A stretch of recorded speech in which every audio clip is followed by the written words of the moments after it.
Today I will give you an update of my dragon fruit and what I will do next on this pot number 3.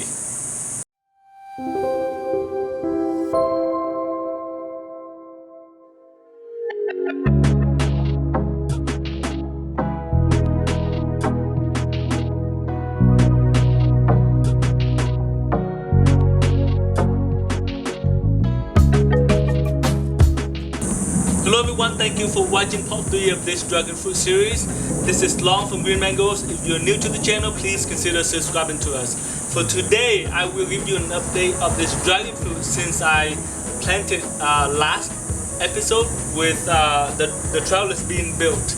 And just in a couple months, this dragon fruit have doubled in size, and I will share with you what are the next steps I will need to do with this dragon fruit. But first of all, let me go over some of the care tips and planting tips for this dragon fruit. First, in order for this dragon fruit to thrive, it needs full sun. And by that I mean at least 6 to 8 hours of sunlight. And this dragon fruit now in my yard is on kind of the northeast side of the yard. So it gets morning sun and partially shade in the afternoon by the Polar Verde and some of the bigger native plants here in Las Vegas. So it gets, for the summer, it gets sun around 7 a.m. until 4 p.m. or so, and then it gets shade afterward. So for the sun, it needs at least 6 to 8 hours of sunlight. And next to that is the soil. If you remember from the last episode, I used Fox Farm ocean forest soil, and I really love this soil, potting soil, because it's very well drained and it has a lot of nutrients in it. It has a fish emulsion, it has crab meals, and it had a seaweed in it. So it really helped this dragon fruit thrive with a lot of nitrogen and balanced fertilizer. And on top of that, this Fox Farm ocean forest soil already have the pH level around 6 to 6.5, so it's a little bit lower than the neutral area where this dragon fruit thrive and intakes nutrition a lot better than other potting soil that from the big box store.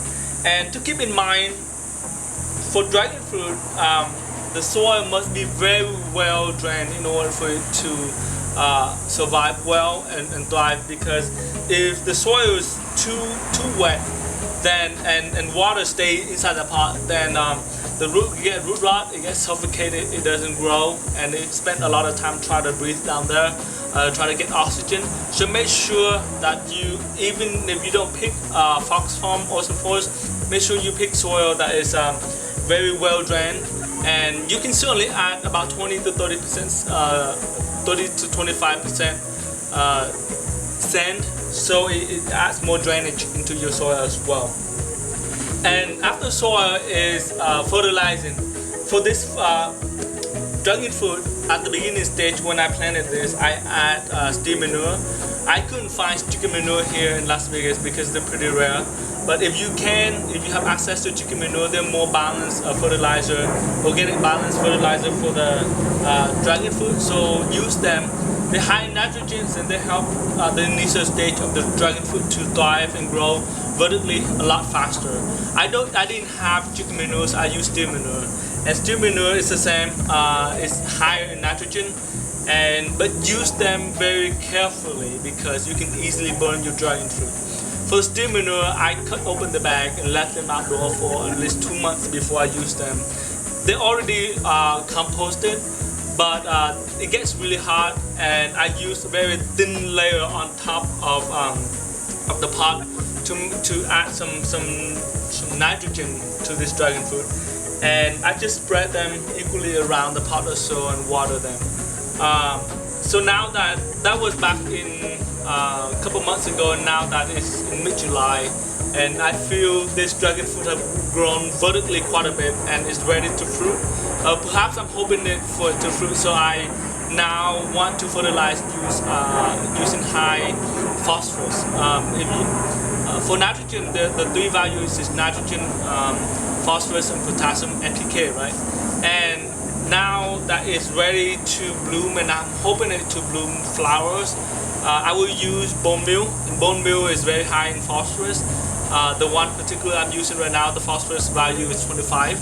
And then on top of that, I will add Super Bloom. Super Bloom is from Scott's, and it has phosphorus value of 55. And that certainly will help a boost. Hopefully we can see some flower blooming from this dragon fruit in the fall or so.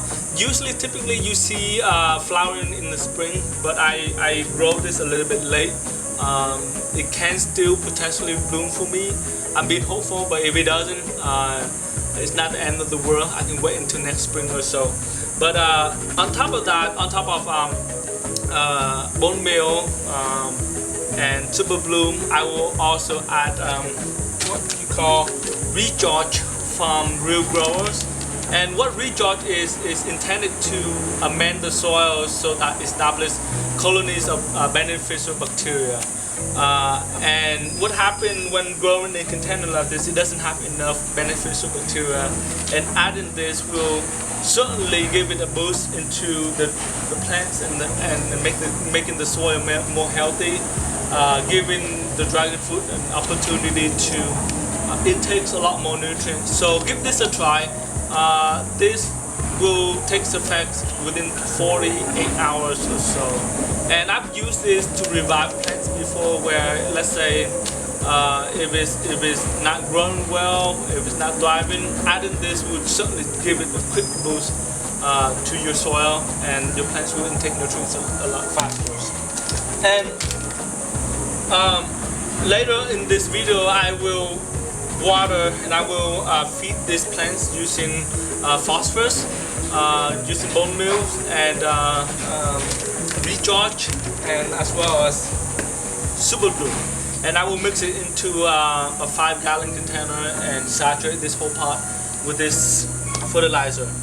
But before I do that, I want to show you that in order for this dragon fruit to grow vertically, it needs to focus on one main branch. So this pot right here, 25 gallons container, I planted 4 different dragon fruit cutting, and each of the dragon fruit cutting, I only want to allow one vertical main membrane to grow up, and any suckers that grow along the way, make sure you trim it until it gets to the top, and then you can allow it to spread, the ramification to happen on the top, where it can grow like an umbrella and then begin to fruit up there. But down here, you just want just one main branch to grow up for each of the cutting. So I will bring the camera closer and show you that I will trim and cut away any suckers that grow along the branch here. And after that, I will fertilize this and feed it, so that way I can hopefully get some flower and maybe at least 1 or 2 fruit by the end of the year here. So as you can see, this one is a sucker, so I will cut it from here, and I can use this to root another root and have another dragon fruit right here. And if I move around to this side, I can see another one here. I'm gonna cut this off.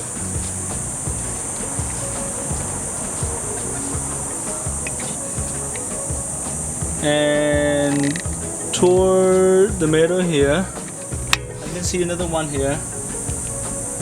Try to cut it off. This way, all the energy can focus on the main one, and it established to become very big and support a lot of fruits and a lot more branches on the very top, right?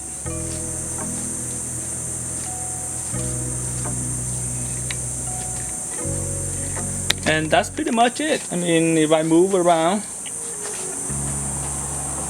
I don't see anything else.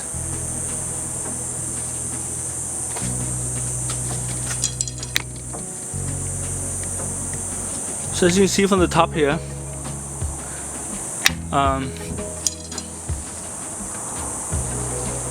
at this point right here, it's starting to split into 2.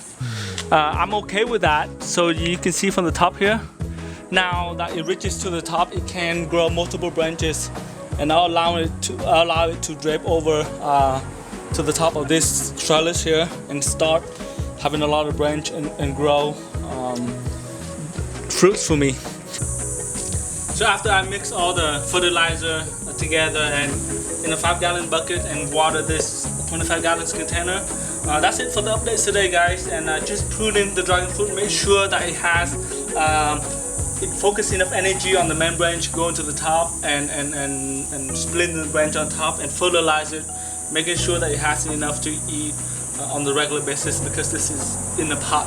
So that's it, and please wait for video number 4. I will discuss the next topic. Thank you for watching today and have a wonderful day.